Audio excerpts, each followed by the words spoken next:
Hello, good morning. So another Q&A video, but can't be bothered doing it in the studio. So we're going to go for a drive and answer your questions that you guys have left on YouTube or Instagram for me to answer, and find somewhere nice for a walk and do that. That's my idea for today's video. Here we go. Cool. We are here. Here being put words down there. This is where we are. Isn't that good?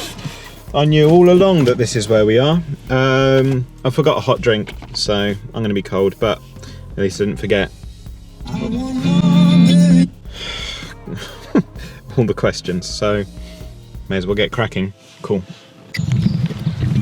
So the first question is, do you start with a fresh approach for each project?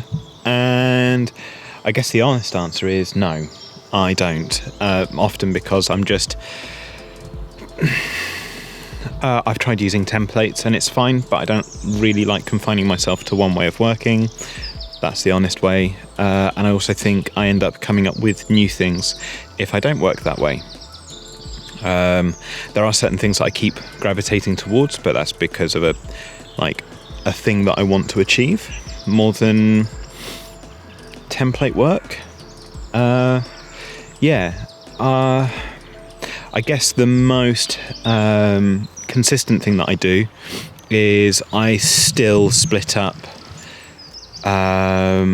mixes in the end into 3 or 4 different buses before it hits the final bus, the 2 bus, and that'll be either a band bus where it's guitars, drums and bass, post-production bus, an a cappella, and then effects, so a side bus that if say there's subdrops and they don't belong in the post-production because it's pushing against something, then I'll send it to the 4th and final bus, and that allows me to have a bit more control over how I want everything interacting with itself and with its sort of friends in other tracks and stuff like that. I guess that's the most consistent thing that I still do, but sometimes I don't even do that and I want everything to be a mess. So next question. What amp sims did you use for Loathe? So I guess the honest answer is it's different per song in the new record. In the split, This Is As One split with White Hot on it, we used a Victory Kraken and a Mike Fortin modded Randall for the guitars. Those were summed together to make one tone rather than separate tracks or anything like that. For the album, the majority of the rhythm tone is the new Neural DSP plugin, the Archetype Plini. That's a really cool one. The third amp in that one, the high gain one.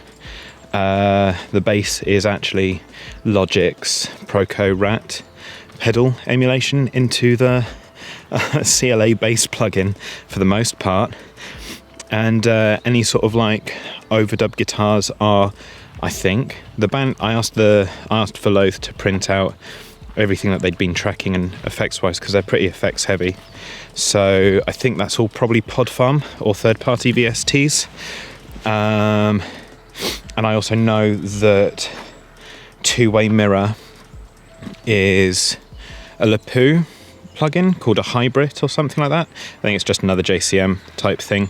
So yeah, that's what that album is. Cool, right? So the next question is pretty important. It's about someone's asked me that they've said that they're in university and they don't know really how to get a job after being at uni. I guess they want to get a job in a studio or start up an audio company of some sort, I'm figuring. So working on that basis, sorry, how cool's this? That's fun. Working off that basis, getting a job is hard. The easiest way I could tell or suggest someone to get a job is become a master at Pro Tools.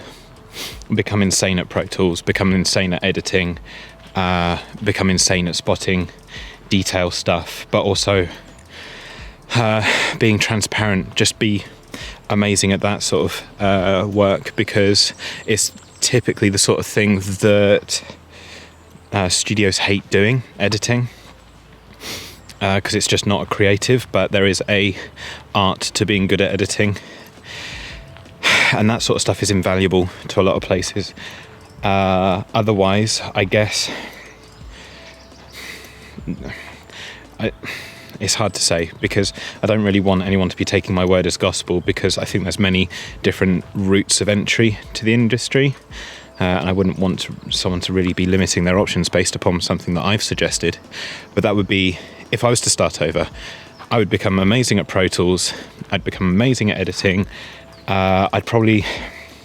Actually, I think there's a lot of value in knowing how to set up drums and get tones, and being an incredible engineer first off, before becoming an incredible mix artist. That would be my suggestion. That's what I wish I'd done. I hope that's useful. That's what I'd do if it was me. Next question. Don't want to walk there, but going to walk there. What is the most oddball thing you've recorded? Banjo. I think that was pretty odd. Not normal for metal, at least. Banjo. Xylophone? Like the little tin one that you get as a kid. I've also recorded a children's like first ever drum kit. It didn't sound very good.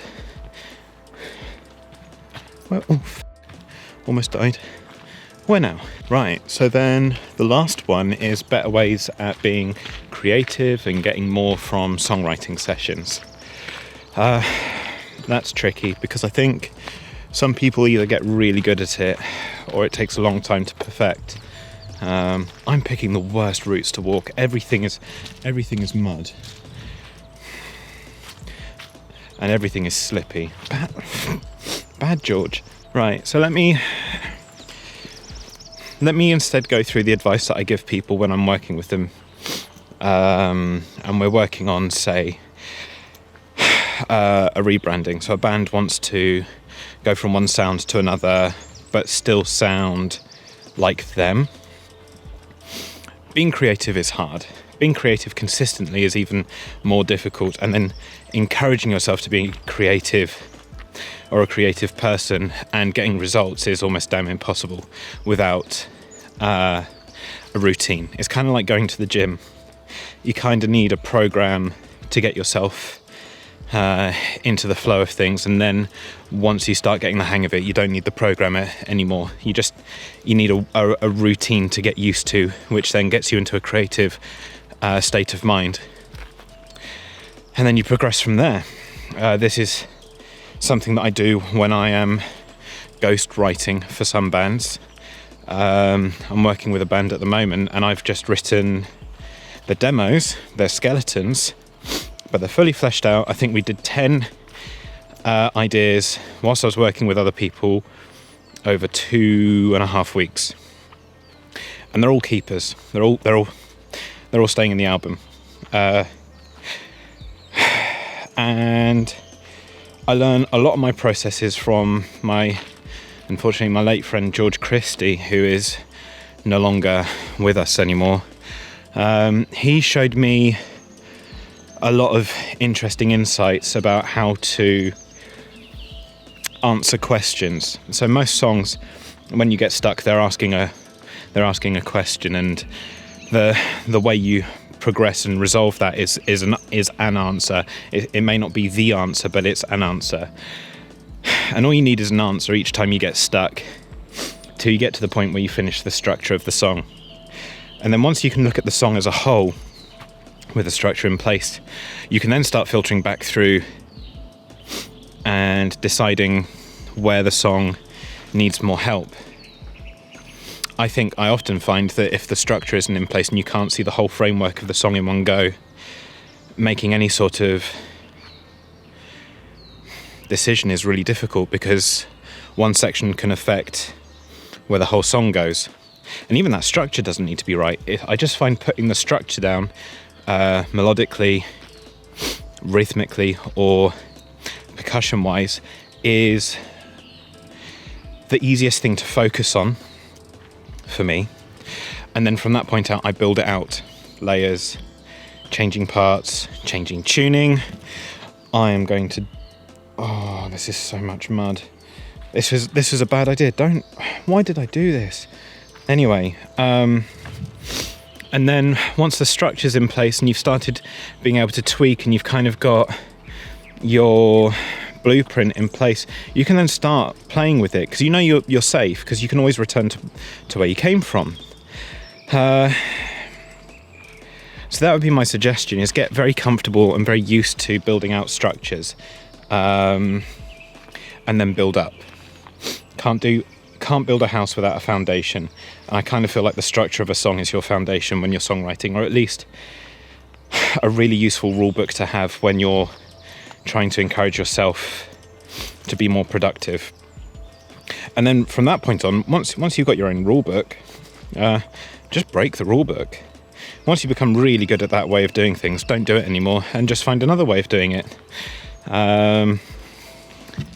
The last thing that I think is important is planning time to make mistakes and to hate your ideas. A lot of people will be like, right, I have this specific amount of time, I have to get something done. I don't ever hear about people planning specific amounts of time to allow for mistakes to happen, so that then you don't feel pressure or struggle. But that's me. I tend to try and plan for stuff to go wrong and allow for that to happen and accept that it's going to happen, and then crack on from there. And more often than not, what you'll find is, because you planned for that time for mistakes to happen, because there's less pressure, mistakes don't happen anywhere near as frequently as when you're under a higher amount of stress. I think that was it. I think that's the most useful bit of information I've ever given out on here now. So this is awful. Look, but it's so nice. So it's a trade-off, right? I'm starting up again. I'm doing vocal tracking today, so I need to head back. But thank you for coming along with me on this Q&A walk in the mud, ruining a nice pair of shoes. Subscribe if you haven't already. Give me a thumbs up if you found something useful. Give me a thumbs down if...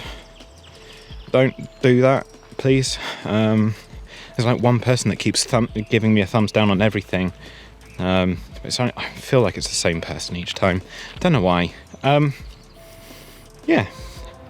I'll see you next time. Oh, by the way, I have done that Neve video, but yesterday it took a really interesting turn, and it's going to be delayed a little bit simply because something really cool is happening, and I've just got to wait for it to arrive.